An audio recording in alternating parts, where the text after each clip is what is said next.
Halo semuanya, selamat datang di konten Bakulan Rakyat, sebuah konten yang akan membahas seluk-beluk UMKM yang ada di Jawa Tengah. Kebetulan kali ini kita lagi ada di pasar yang cukup legendaris di Solo. Bersama saya Rizal, mari kita jalan-jalan. Nah,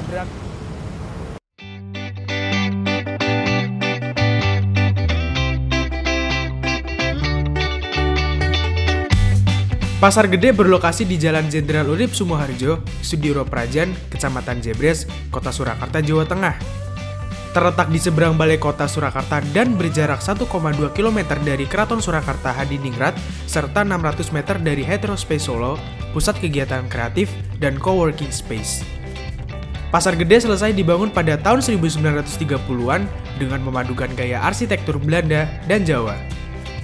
Tapi tahu nggak sih, kenapa pasar ini disebut besar atau gede? Bangunan yang berdiri di area seluas 10.421 hektar ini disebut besar pada awalnya karena pintu masuk utamanya menyerupai benteng berbentuk singgasana dengan atap yang lebar. Pasar yang memiliki nama lengkap Pasar Gede Harjonagoro ini juga bertempat di kawasan Pecinan. Jadi, jangan heran kalau banyak warga keturunan Tionghoa yang juga berjualan di Pasar Gede ini. Vihara Tiankoxie yang berada pada persis di sebelah selatan pasar merupakan simbol dekatnya Pasar Gede dengan komunitas Tionghoa. Untuk akses transportasi umum menuju Pasar Gede itu cukup mudah. Kita bisa naik Batik Solo Trans, baik dengan armada bis maupun angkutan kota. Ya, halo semuanya. Jadi sekarang kita lagi ada di depan lobi pasar. Jadi sebelum kita masuk ke pasarnya itu kita akan ada peralatan-peralatan dapur, sama juga ada pasar jajanan pagi gitu.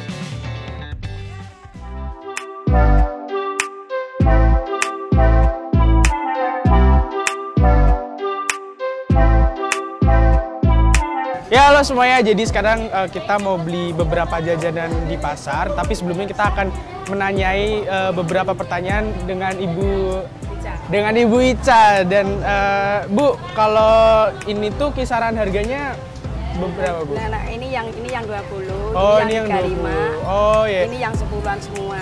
Kalau yang paling laris itu yang mana, Bu? Yang paling laris itu ceker, usus, sama teh. Oh, Teh teh. oplosan, ya. Oh, saya mau ini dong, Bu, satu, boleh nggak? Iya, boleh. Iya. Nggak usah pakai kresek, Bu. Oh, nggak usah. Karena Ya, kita harus pakai ini. Iya. Bentar. Iya. Sewu. Ya.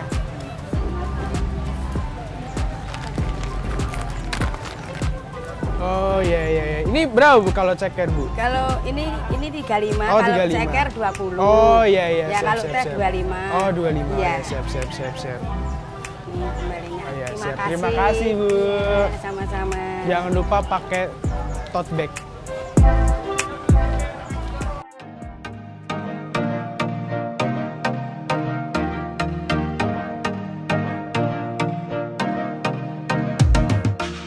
Ketika masuk ke bagian dalam Pasar Gede, kita akan disuguhkan dengan lebih banyak penjual yang terbagi dari beberapa blok seperti blok buah, blok jamu, blok daging, dan lain-lain. Selain itu juga, di sini kita akan banyak melihat depot-depot es dawet. Nah, sekarang kita akan coba salah satu depot es dawet yang ada di sini. Namanya Es Dawet Hajah Sipon. Es dawet ini berada di jalur utama Pasar Gede. Ibu, pesen dawetnya satu ya, Bu. Ternyata nggak cuma dawet aja nih guys yang dijual di sini. Ada jelly juga buat kalian yang mau bikin es sendiri di rumah. Bu, kalau Ya. boleh tahu jualannya udah dari kapan, Bu? Oh, yang jualan dawet khususnya itu dari 2006. Oh, 2006. Oh, iya. Tapi kalau yang lainnya lebih Oh, lagi. iya. Kalau boleh tahu jualannya itu dari jam berapa, Bu? Dari jam 8 pagi sampai jam 4 sore. Oh, nah kalau dari jam 6 sampai jam 4 itu paling rame nanti jam berapa, Bu, biasanya? Nggak tentu juga, terkadang jam 8 ini tadi udah banyak yang beli. Hmm, Tadi, Iya, ada iya. yang dibungkus, Siap. ada yang 15, ada yang 5, Oh, ada yang minum di sini 1, iya. tapi yang dibungkus 10. Oh, iya. Bu, kalau ini satu mangkok ini dijual berapa, Bu? 8.000 Wah, rupiah. murah ya? Iya, murah. Seger, Bu, Tapi ini. kalau dikasih cut itu 10.000. Oh, iya, siap. Bawa pulang kasih cut. Tapi ini jujur enak, Bu. Matur nuwun nggih, Bu. Sama Bicara soal Pasar Gede, tentu belum lengkap kalau tidak membahas salah satu spot ikonisnya, yakni Tugu Jam Pasar Gede. Tugu ini merupakan bangunan cagar budaya yang dibangun pada masa pemerintahan Pakubuwono ke-10. Sejarahnya, tugu ini dibangun untuk membangun kesadaran dan kedisiplinan masyarakat. Selain itu juga untuk meminimalisir terjadinya kecelakaan dan sebagai penambahan estetika di kawasan ini. Setelah nyobain es dawet yang ada di dalam, kita akan eksplor ke bagian luar Pasar Gede dengan mengunjungi toko kopi legendaris yang ada di sini.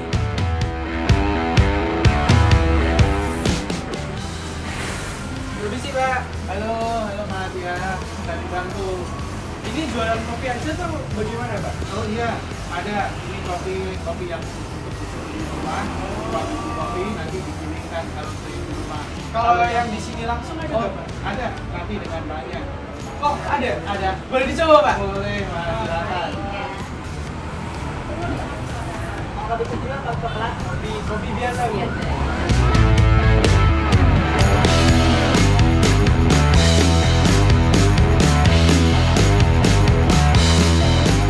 Halo semuanya, sekarang kita balik lagi.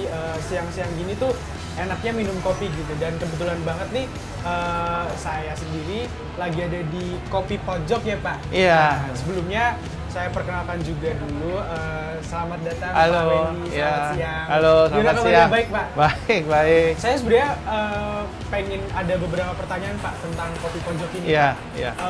Kalau boleh tahu sejarahnya Kopi Pojok itu seperti apa? Oh iya, Kopi Pojok ini sudah berjualan di Pasar Gede ini, di kios ini, lokasi yang sama setelah Solo banjir, jadi tahun 67. 67? Iya, sampai sekarang lokasinya masih sama di tempat yang sama. Di sini? Iya, di sini. Berarti berjualannya udah dari tahun 67, dari 67. kakek. Dari kakek? Dari jadi kakek, iya. Turun-temurun seperti Turun-temurun, itu ya, Pak? iya. Wow. Nah, kalau boleh tahu itu biasanya para pelanggan itu paling suka itu seperti yang pesen apa, Pak? Pelanggan-pelanggan. Kalau pelanggan-pelanggan di sini itu rata-rata ada yang suka robusta, kopi robusta itu yang pahit, ada juga suka yang kopi arabica yang asam. Daerahnya ada beberapa, ada dari Aceh, ada dari Sulawesi, ada dari Lampung, ya, ada dari Flores, Wow.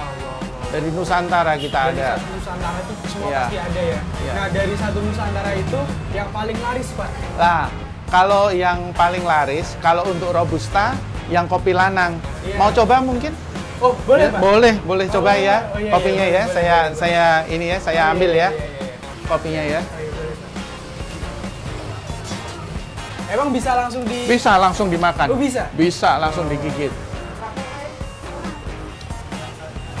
Ini Oh, bisa iya. ambil? Oh, boleh diambil? Ya. Saya rasain ya, Pak. Iya. Punya gitu. Digigit Ini- aja enak, apalagi digiling, Pak. Iya. Enak, Ini Pak. kopi robusta lanang. Lanang. Kopi lanang. Itu Iya. dari? Dari Jawa Tengah di sini. Oh, Dari Jawa Tengah. Tengah. Iya, Oh, iya, kopi iya. lanang. Nah, Kemudian kalau ada yang arabica, ada juga dari Aceh. Pak. Oh, iya. Oh, kalau boleh tahu, Pak, gitu-gitu kalau kopi-kopi itu dapatnya dari mana aja, Pak? Kita langsung dari petaninya. Oh, langsung. Dari petani ada beberapa daerah. Kalau kita dari Aceh, kita ambil dari petani Aceh. Kalau yang dari Jawa Tengah gini, kita langsung dari petani Jawa Tengah. Wow, keren banget Gitu. sih, Pak. Nah, kalau boleh tahu, Pak, kalau penentuan harganya itu kan kalau saya lihat kan semua kopi sama. Iya. Nah, kalau untuk penentuan harganya itu seperti apa, Pak? Nah, kita penentuan harga berdasarkan kualitas kopi. Iya, semakin dia kualitasnya premium, harganya pasti akan semakin lebih tinggi. Wah, Gitu. iya sih, iya sih. Pantes, ini saya minum aja siang-siang ini seger, Pak. Terima kasih. Mungkin kurang lebihnya itu aja ya, Pak Wendy. Iya, untuk iya, terima kali kasih. ini. Sebelumnya terima kasih banyak, Terima Pak. kasih, terima Semoga kasih. lancar terus. Iya, Dan makasih. mungkin kita akan bertemu di lain kesempatan, Pak. Iya, terima Mungkin kasih. bisa dada-dada ke kamera. Halo. Terima kasih. Pasar Gede terdiri dari dua bangunan utama yang terpisahkan oleh Jalan Jenderal Sudirman.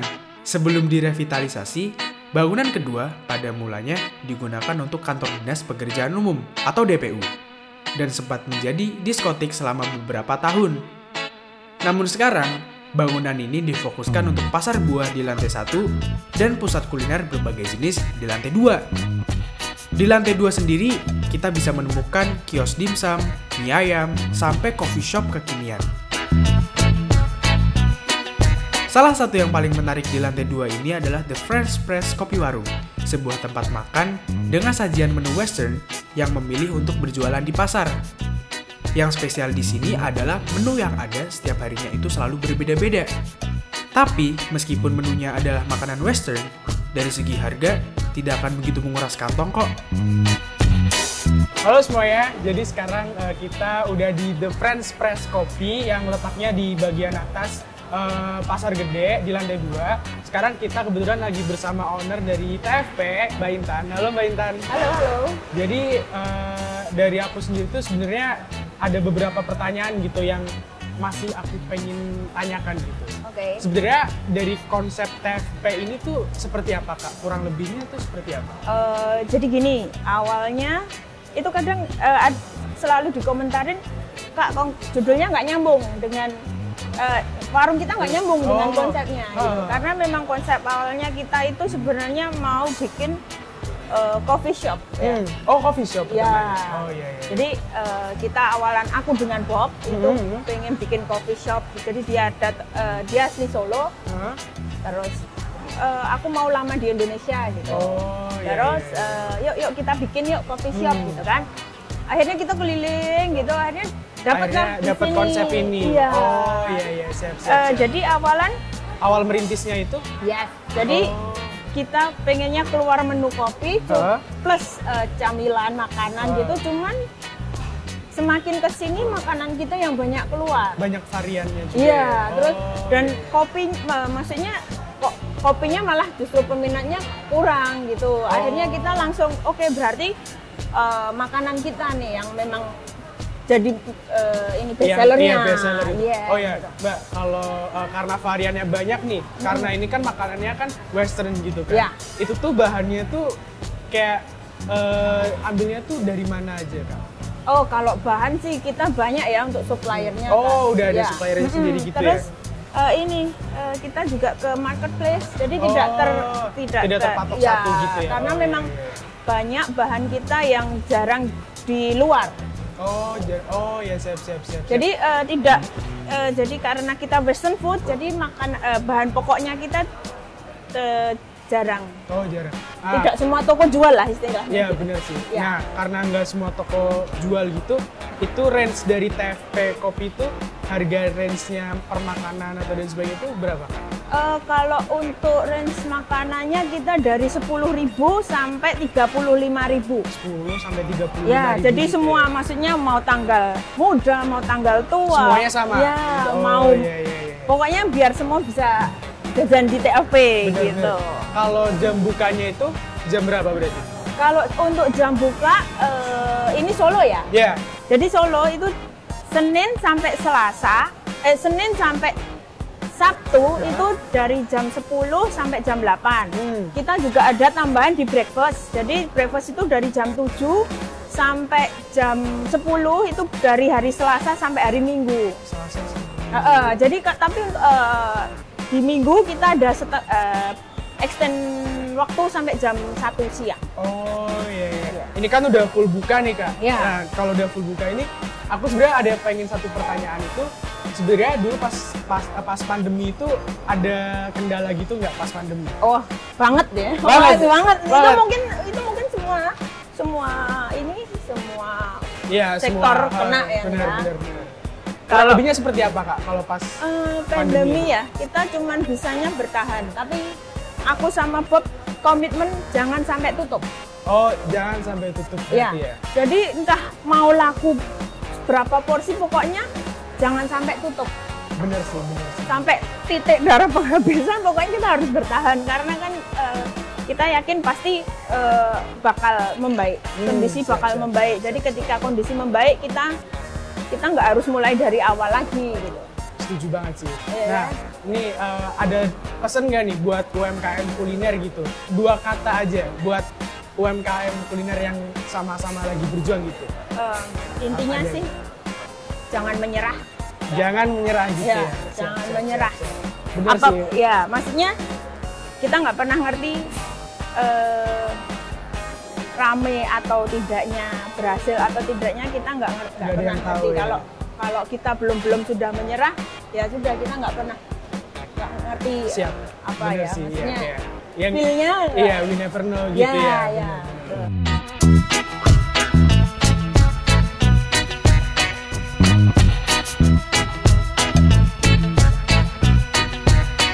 Setelah jalan-jalan menyusuri banyak spot kuliner, secara tidak langsung memang membuktikan bahwa para pelaku usaha yang ada di sini terus berinovasi untuk merawat dan mempertahankan pasar gede, menjadi tempat yang nyaman untuk siapa saja yang mengunjunginya. Mulai dari Bu Ica dengan aneka snacknya, Bu Aja Sipon dengan es dawet dan pernak-pernik pendukung yang dijual, Pak Wendy dengan kopi 5.000-nya, serta Mbak Intan dengan kreasinya yang berani. Pasar juga bisa menjadi tempat yang bermanfaat dan menyenangkan selama kita mempunyai kesadaran dan menjaganya dengan baik. Saya Rizal, sampai jumpa di konten Bakulan Rakyat selanjutnya, dan terima kasih. Pak, berangkat!